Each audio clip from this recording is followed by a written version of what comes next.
Dear students, welcome back to the another class of microeconomics. നമ്മൾ ഇന്നത്തെ ക്ലാസ്സിൽ discuss ചെയ്യാൻ വേണ്ടി പോകുന്നത് degrees of price discrimination or types of price discrimination എന്നുള്ള ഭാഗമാണ്. കഴിഞ്ഞ ക്ലാസ്സിൽ നമ്മൾ പ്രൈസ് ഡിസ്ക്രിമിനേഷനൊക്കെ എന്തൊക്കെയാണെന്നുള്ളത് പറഞ്ഞിട്ടുണ്ടായിരുന്നു അല്ലേ.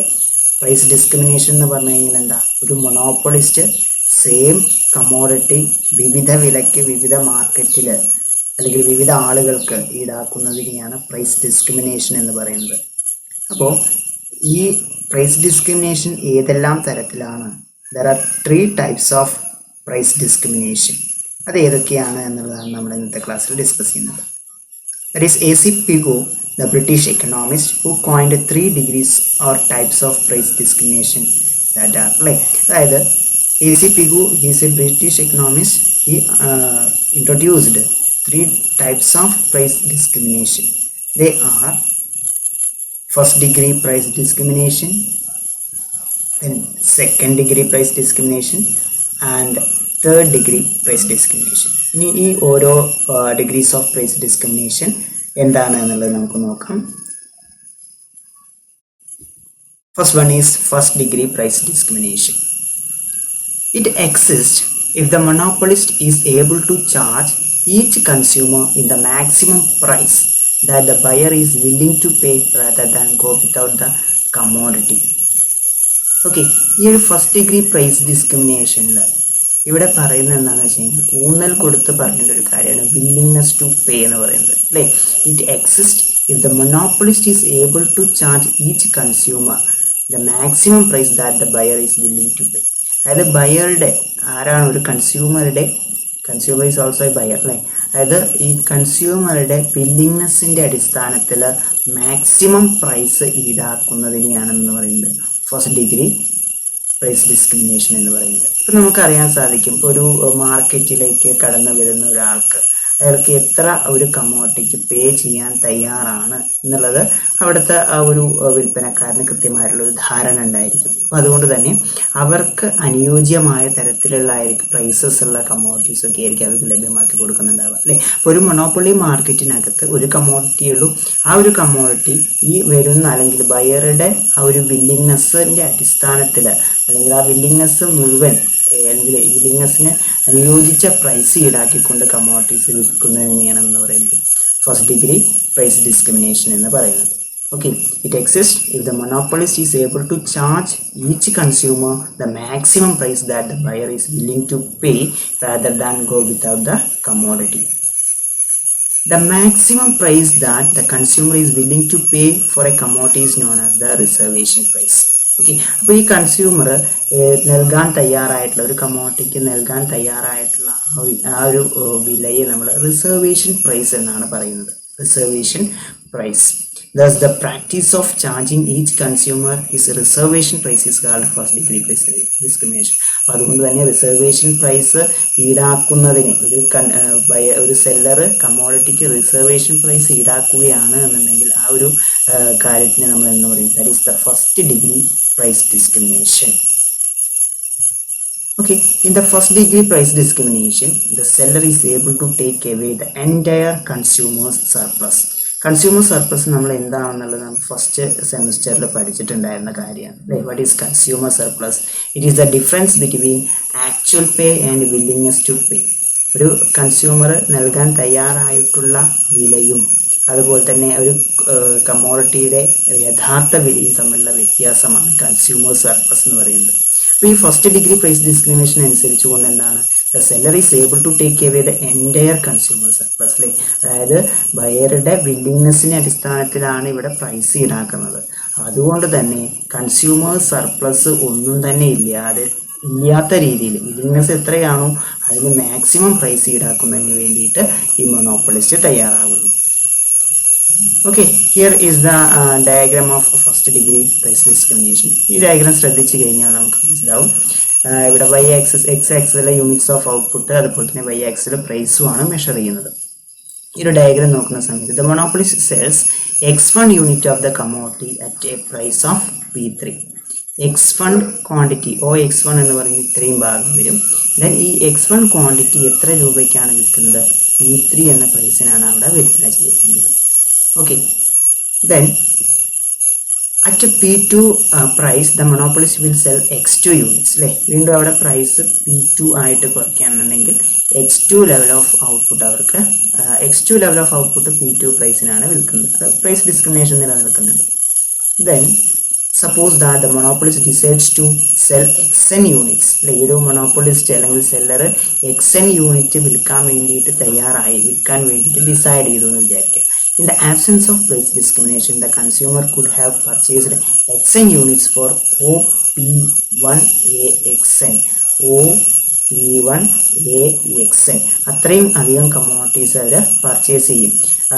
അത്രയും have purchased xn units for OPA1AXN rupees, which is the total revenue of the monopolist. അതായത് OXN എന്ന് പറയുന്ന അത്രയും കമ്മോഡിറ്റി പർച്ചേസ് ചെയ്യുകയാണെന്നുണ്ടെങ്കിൽ കൺസ്യൂമറിനുണ്ടാകുന്ന ചിലവ് എന്ന് പറയുന്നത് OP1AXN എന്ന് പറയുന്ന ഇത്രയും ഭാഗമാണ്.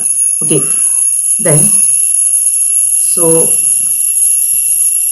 by practicing first degree price discrimination, the monopolist is able to increase its total revenue by amount equal to the triangle P1 PA. അല്ലേ, അതായത് ഫസ്റ്റ് ഡിഗ്രി പ്രൈസ് ഡിസ്ക്രിമിനേഷൻ നിലനിർത്തുകയാണെന്നുണ്ടെങ്കിൽ അവിടെ ഈ ഒരു കൺസ്യൂമർക്ക് എത്ര വരെ ഉയർത്താനായിട്ട് സാധിക്കും, ഏത് ലെവൽ വരെ പ്രൈസ് വർദ്ധിപ്പിക്കാനായിട്ട് സാധിക്കും, P1AP എന്ന് പറയുന്ന ഈ ഒരു ട്രയാങ്കിളിലെ ഏത് ബിന്ദുവിലേക്കും പ്രൈസ് വർദ്ധിപ്പിക്കാനായിട്ട് സാധിക്കും. ഇപ്പോൾ ഒരു കൺസ്യൂമർ അവിടെ വരുന്നുണ്ട്, കൺസ്യൂമർ P2 പ്രൈസിന് വാങ്ങാൻ തയ്യാറാണെന്നുണ്ടെങ്കിൽ കൺസ്യൂമർ സെയിം കമ്മോഡിറ്റി P2 പ്രൈസിന് വിൽക്കാൻ തയ്യാറാവും.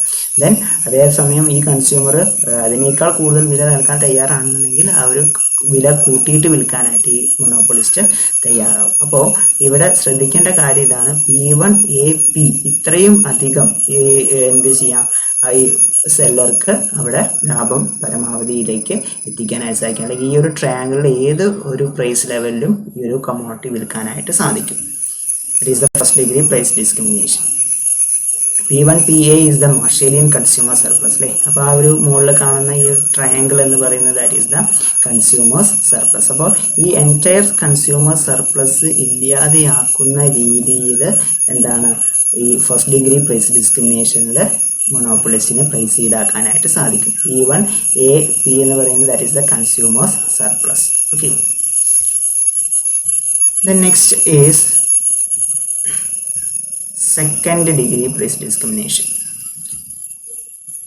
Second degree price discrimination is the practice of charging different prices per unit for different quantities of the same good or service. അല്ലേ, അതായത് സെയിം കമ്മോഡിറ്റിക്ക് അല്ലെങ്കിൽ സെയിം കമ്മോഡിറ്റിക്ക് ഡിഫറെൻറ്റ് ക്വാണ്ടിറ്റീസിന് വിവിധ വില ഈടാക്കുകയാണെന്നുണ്ടെങ്കിൽ അതിനെന്ന് പറയും സെക്കൻഡ് ഡിഗ്രി പ്രൈസ് ഡിസ്ക്രിമിനേഷൻ എന്ന് പറയും. അതായത് ഈ കൺസ്യൂമർ എത്ര ക്വാണ്ടിറ്റി പർച്ചേസ് ചെയ്യുന്നു എന്നതിൻ്റെ അടിസ്ഥാനത്തിലാണ് ഇവിടെ പ്രൈസ് ഡിസ്ക്രിമിനേഷൻ നടക്കുന്നത്. കൺസ്യൂമർ കൂടുതൽ പർച്ചേസ് ചെയ്യുകയാണെന്നുണ്ടെങ്കിൽ അതിനനുസരിച്ചുള്ള വില ഈടാക്കുന്നു, കുറവ് പർച്ചേസ് ചെയ്യുകയാണെന്നുണ്ടെങ്കിൽ അതിനനുസരിച്ചുള്ള വില ഈടാക്കുന്നു. That is the second degree price discrimination.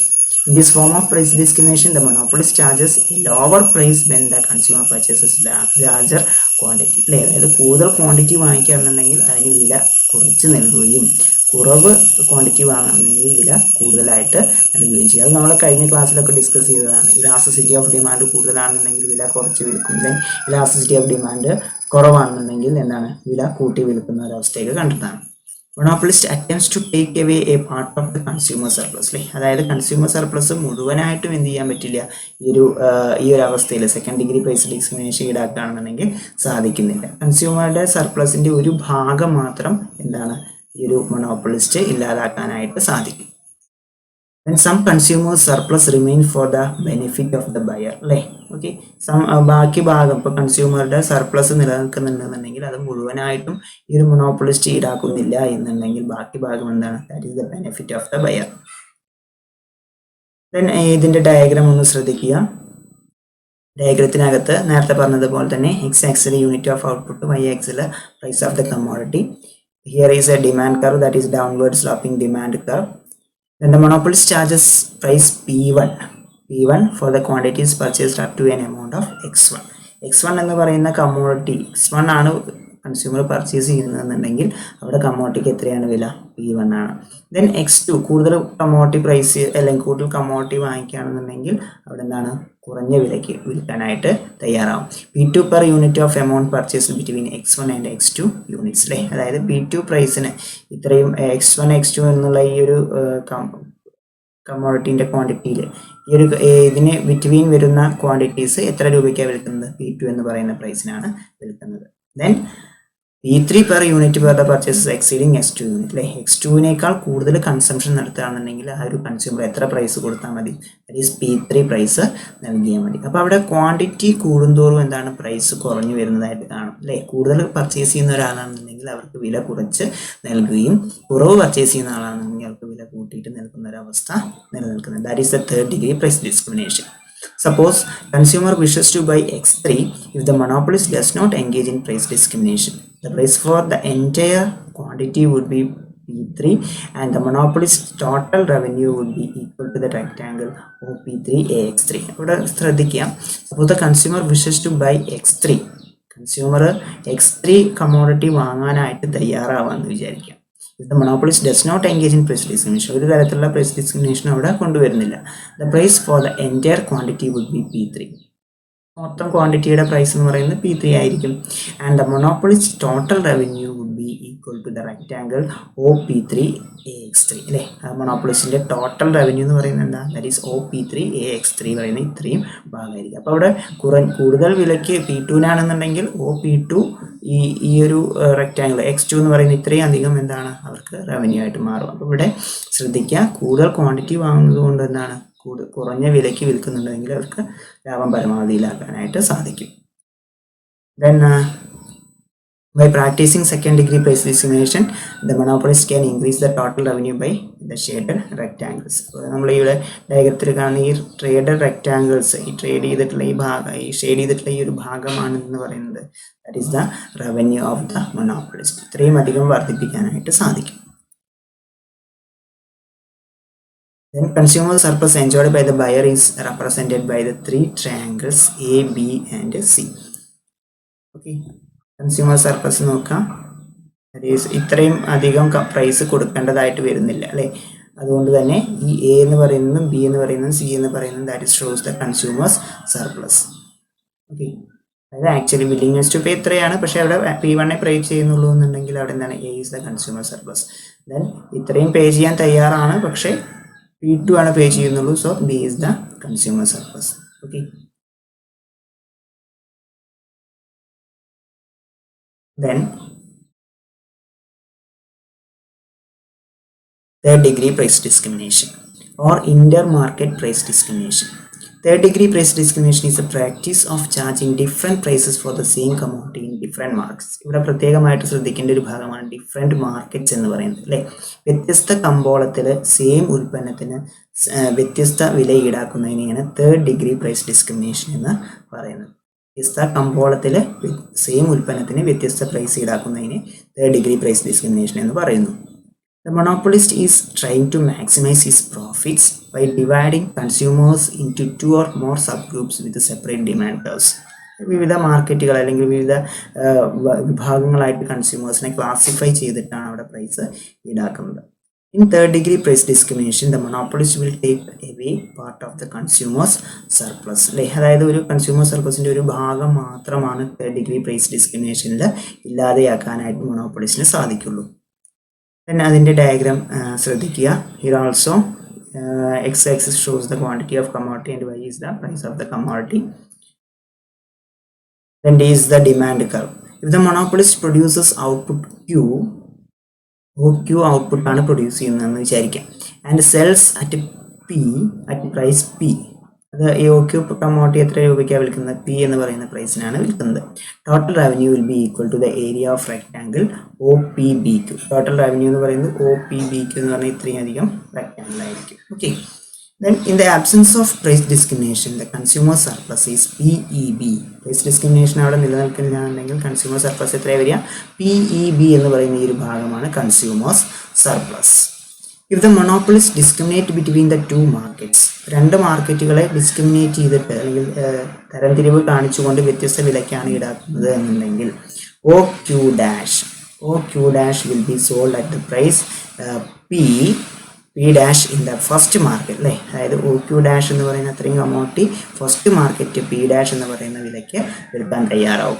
And Q dash Q, അതായത് ഇത്രയും ഭാഗം Q dash Q will be sold in the second market at price O P. അതായത് ഇത്രയും ഭാഗം ക്യൂ ഡാഷ് ക്യൂ എന്ന് പറയുന്ന അത്രയും ക്വാണ്ടിറ്റി പി എന്നുള്ള പ്രൈസിലായിരിക്കും സെക്കൻഡ് മാർക്കറ്റിൽ വിൽക്കുന്നുണ്ടാവും. അപ്പോൾ ഇവിടെ ശ്രദ്ധിക്കേണ്ട കാര്യം ഇതാണ്, O Q dash quantity P dash എന്ന് പറയുന്ന പ്രൈസിൽ ഫസ്റ്റ് മാർക്കറ്റിൽ വിൽപ്പന ചെയ്യപ്പെടുന്നു.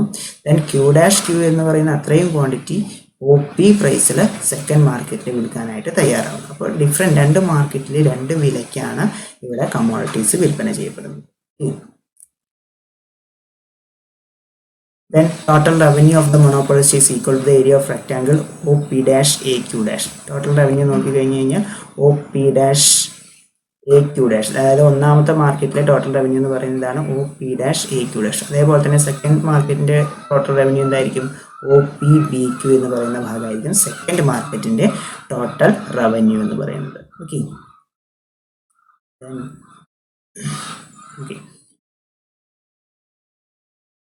ഇത് രണ്ടും കൂടി ആഡ് ചെയ്ത് കഴിഞ്ഞാൽ നമുക്ക് ടോട്ടൽ റവന്യൂ എത്രയാണെന്നുള്ളത് കിട്ടും. അതായത് രണ്ട് മാർക്കറ്റിൻ്റെയും റവന്യൂസ് ആഡ് ചെയ്ത് കഴിഞ്ഞാൽ total revenue of the monopolist ലഭിക്കും. The consumer surplus taken away by the monopolist by practicing third degree price discrimination is equal to P dash A C. Okay, ഇവിടെ consumer surplus എത്രയാണ് ഇല്ലാതെയാക്കുന്നത്, P dash A C. ഇത്രയും ഭാഗം എന്താണ് consumer surplus ഇല്ലാതെയാക്കിയിട്ട് ഈടാക്കുന്ന വിലയാണ് കാണിക്കുന്നത്. Okay, that is all about the third degree price discrimination. Then next we want to explain the conditions necessary for practicing third degree price discrimination. അതായത് third degree price discrimination നടപ്പിലാക്കുകയാണെന്നുണ്ടെങ്കിൽ അവിടെ അനുവർത്തിച്ചു പോരുന്ന ചില conditions ഉണ്ട്. എന്തൊക്കെയാണ് ആ കണ്ടീഷൻസ് എന്ന് പറയുന്നത്? There must be two or more markets that can be separated. അത് നമ്മളിപ്പോൾ ഓൾറെഡി പറഞ്ഞു കഴിഞ്ഞതാണ് അല്ലേ. ഒന്നിൽ കൂടുതൽ മാർക്കറ്റുകൾ അല്ലെങ്കിൽ രണ്ടിൽ കൂടുതൽ മാർക്കറ്റുകൾ ഉണ്ടായിരിക്കണം. There must be two or more markets. രണ്ടിൽ കൂടുതലോ മാർക്കറ്റുകൾ ഉണ്ടെങ്കിൽ മാത്രമേ അവിടെ തേർഡ് ഡിഗ്രി പ്രൈസ് ഡിസ്ക്രിമിനേഷൻ നടപ്പിലാക്കാനായിട്ട് സാധിക്കുന്നുള്ളൂ. Okay, if markets cannot be kept separate, some people would purchase the commodity in the lower priced market and undersell the monopolist in the higher priced market until the prices of the commodity in the two markets are equalized.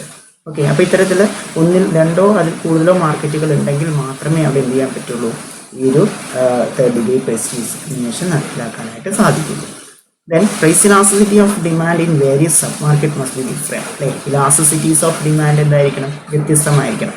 Elastic ആണെന്നുണ്ടെങ്കിൽ കുറഞ്ഞ വിലയ്ക്ക് വിൽക്കാൻ സാധിക്കും, inelastic ആണെന്നുണ്ടെങ്കിൽ കൂടിയ വിലയ്ക്ക് വിൽക്കാനായിട്ട് സാധിക്കും. അപ്പോൾ ഇത്തരത്തിൽ പ്രൈസ് ഇലാസ്റ്റിസിറ്റി ഓഫ് ഡിമാൻഡ് വ്യത്യസ്തമാണെന്നുണ്ടെങ്കിൽ മാത്രമേ ഈ ഒരു തേർഡ് ഡിഗ്രി പ്രൈസ് ഡിസ്ക്രിമിനേഷൻ നടപ്പിലാക്കാനായിട്ട് കഴിയുന്നത്. Otherwise there will be advantage in the price discrimination because demand would be identical in all sub markets. Okay, അപ്പോൾ all about the conditions of practicing third degree price discrimination. ഇത്രയാണ് നമ്മൾക്ക് ഈ ഒരു price discrimination under മൊണോപ്പൊളിയിൽ അല്ലെങ്കിൽ degrees of price discrimination under monopoly എന്നുള്ള ഭാഗത്ത് discuss ചെയ്യാനായിട്ടുള്ളത്. Okay, നമുക്ക് അടുത്ത ക്ലാസ്സിൽ മറ്റൊരു ടോപ്പിക്കുമായിട്ട് കാണാം. Thank you.